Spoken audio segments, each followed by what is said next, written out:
Quand la Bible dit que celui qui, si ta main droite est une occasion de chute pour toi, coupe-la. Dieu pensait au masturbateur. Vaut mieux que tu sois manchot et que tu entres au ciel, manchot qu'aller en enfer avec tes deux mains.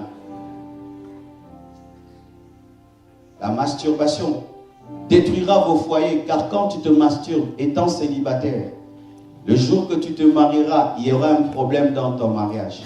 Tu auras du mal à avoir du plaisir avec ton mari, avec ta femme, parce que tu es déjà habitué d'avoir du plaisir autrement.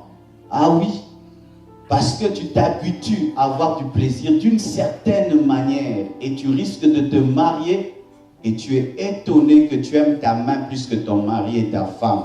Ce sera ta deuxième femme.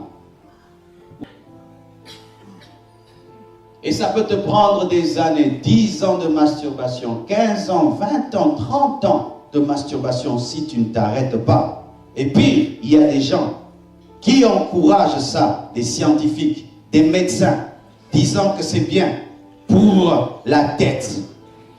J'aimerais te dire que ce sont des savants très très bêtes qui encouragent des choses très très sales. Car combien de fois tu es complexé, tu te sens petit lorsque tu le fais. Tu vas remarquer que quand tu te masturbes, même si personne n'était là, quand tu te tiens devant les gens, tu sens comme si tout le monde t'avait vu. Et si tu étais monté dans la vie de prière, après la masturbation, qu'est-ce qui t'arrive? Tu recommences à zéro. Toi qui priais 10 heures du temps, tu n'arrives plus parce que ça te revient. Et d'autres qui se masturbent 2 fois, 3 fois, 4 fois par jour. Pire même, quand tu te masturbes et tu penses à tes sœurs, à tes frères, à quelqu'un de la famille, c'est une masturbation incestueuse, c'est-à-dire un péché au carré, un péché au cube. Lorsqu'Élie a voulu que le feu tombe, qu'est-ce qu'il a fait? Il a réparé l'autel.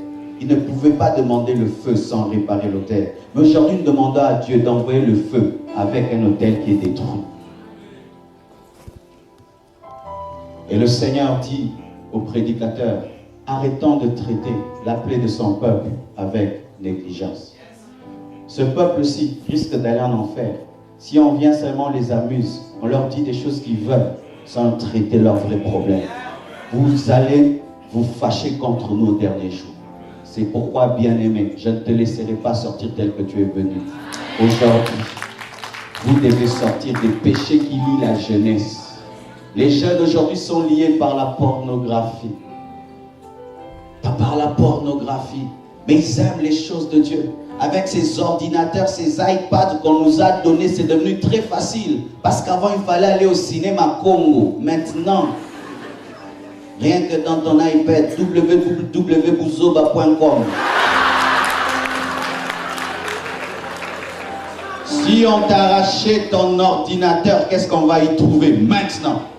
Si on dit que chacun de nous amène son ordinateur ici et qu'on entre dans les photos et dans les vidéos, qu'est-ce qu'il y aura? On peut essayer? On essaye? Tu vois comment tu trembles?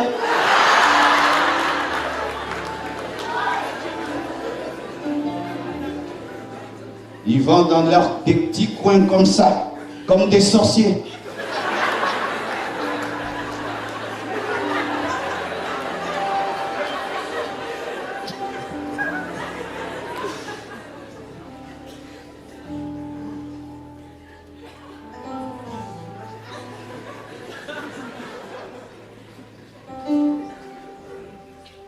Et puis vient à l'église, protocolaire, modérateur, choriste, tu te moques de toi-même. Car dans les choses de Dieu, le secret n'existe pas. Tu peux faire ces choses en secret, mais tu es à nu au-devant de Dieu. À nu au-devant de Dieu. Un autre péché qui lie les jeunes, c'est la masturbation. Je vous assure, un jour je donnais un enseignement sur la masturbation à la télévision, pendant 15 minutes seulement. C'était une parenthèse. Les gens m'ont jamais autant appelé de toute ma vie. Et puis j'ai dit, on va faire une émission dessus, pendant 30 minutes. C'est l'une des vidéos qui a délivré plein de gens dans le monde. La masturbation. Aujourd'hui dans les églises. C'est pourquoi nous ne montons pas dans la chambre haute. La masturbation. Pourquoi les gens se masturbent? Parce qu'ils disent, au lieu de le faire avec quelqu'un, je préfère le faire tout seul. Mais ce n'est pas parce que tu le fais tout seul que tu ne pêches pas, parce que tu as comme prostitué ta propre main.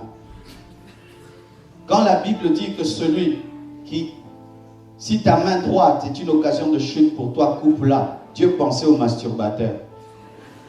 Vaut mieux que tu sois manchot et que tu entres au ciel, manchot qu'aller en enfer avec tes deux mains.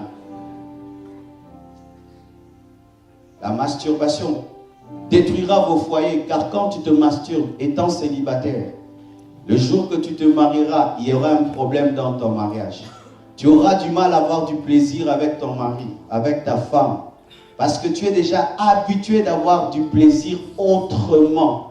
Ah oui, parce que tu t'habitues à avoir du plaisir d'une certaine manière et tu risques de te marier et tu es étonné que tu aimes ta main plus que ton mari et ta femme. Ce sera ta deuxième femme ou ton deuxième mari. La masturbation ouvre des portes aux démons, car lorsqu'on se masturbe, on se concentre.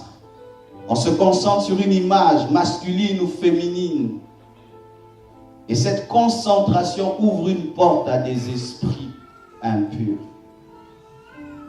C'est pourquoi, pasteur, des fois, on travaille pour que ces jeunes deviennent spirituels. Ils montent et puis ils tombent. On se dit pourquoi? Ce sont ces choses-là qui les tuent. Et ça peut te prendre des années, 10 ans de masturbation, 15 ans, 20 ans, 30 ans de masturbation si tu ne t'arrêtes pas.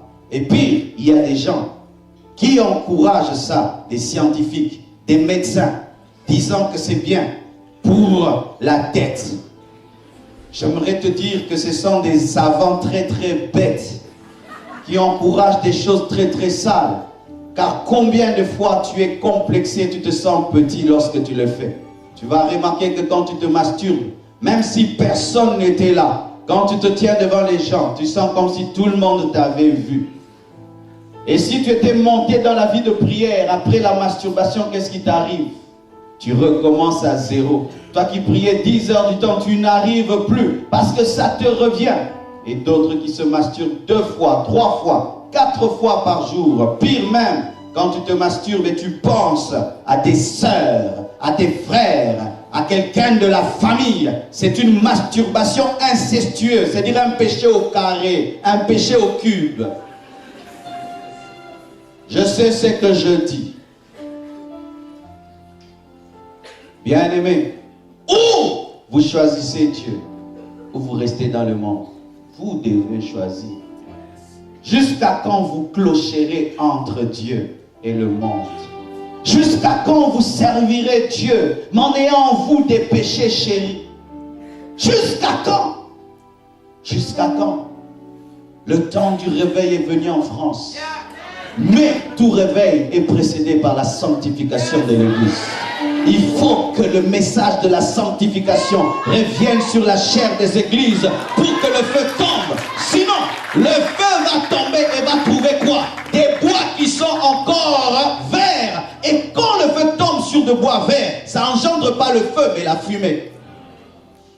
Aujourd'hui, je vous assure, si vous vous répandez, vous allez voir comment est-ce que la gloire de Dieu va tomber ici. Tout ce que je dis, c'est pour préparer vos cœurs. Car il est écrit que lorsque la Shekinah devait descendre, Israël devait laver ses vêtements. Israël devait se purifier. Et je vous dis, un puissant réveil est en train de venir en France. Je vous dis, les gens quand ils me disent, pasteur, en Europe on n'aime pas Dieu. Moi je dis, c'est faux. Il y a un réveil qui est en train de venir. Et je vous dis, c'est vrai. Mais vous devez vous sanctifier. Oh, Rate Gazanda Yaba. Cher frère, Dieu t'appelle à prêcher le message de la sainteté, prêche-le. Même si tu ne seras pas invité, même si on ne va pas te donner des offrandes, même si on ne va pas t'aimer, il faut que Jean-Baptiste prêche la repentance, afin que Jésus amène une nouvelle dimension. Mais si tout le monde prêche que la bénédiction et la prospérité, vous pensez que ce peuple sera transformé? Répentez-vous et vous vivrez cette intimité que vous cherchez avec Dieu. Il te dira, ne m'appelle plus Seigneur, appelle-moi mon ami. Car Dieu veut devenir ton ami. Arrange seulement ta vie. Horabashaya.